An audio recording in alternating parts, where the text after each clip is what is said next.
即係你姐夫都好多年嘅糖尿病啊嘛，佢平時就食緊藥噶嘛，係咪？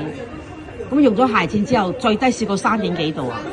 唔係最低試過3點幾，係 keep 之後而家一路都係3點幾。叫佢要減西藥啦，醫生冇叫佢減住。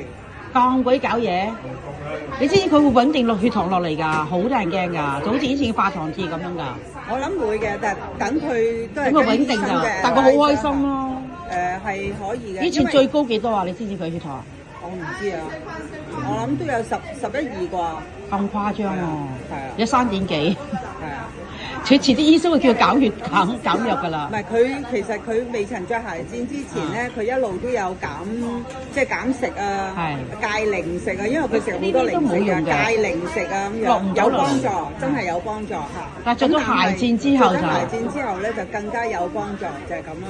係啦，佢對血糖不嬲都好好，我都知道。同埋佢個肚好似人哋懷胎10月咁㗎嘛，係真係懷胎10月咁。而家咧，咁而家咧就係懷胎6、7個月。即係扁咗啲肚啊，係冇錯，扁咗落嚟，好多話肚腩細咗。咁佢又自己又戒食嘅，咁佢又減肥，有呢隻嘢嘅幫手。努力咁樣去，呢樣嘢就係幫到佢嘅。因為我見好多人咧肚腩係細咗，係扁咗，用咗鞋墊之後係細咗嘅。係真係開心，真係。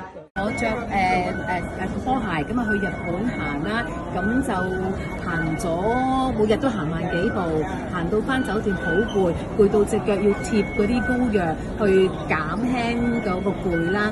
跟住我買咗呢架鞋墊之後，我着翻同一對波鞋，上個星期我去桂林翻嚟，同樣每日行萬幾步，但係我一啲都唔覺得攰，同埋我啲朋友個個都行到話好攰好攰，但我完全唔覺得攰，我覺得呢個鞋墊真係幫到我。哇！好神奇喎，真係，因為我比較過啊嘛，多謝有啲真係得嘅鞋墊。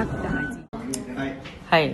咁啊高度咧就血糖高，係又血壓高，係血壓高到178，係冇得搞。係着咗佢之後咧，原來咧我個朋友就話你個湧泉浴穴嗰度咧，你按摩之後咧，你啲血壓會低。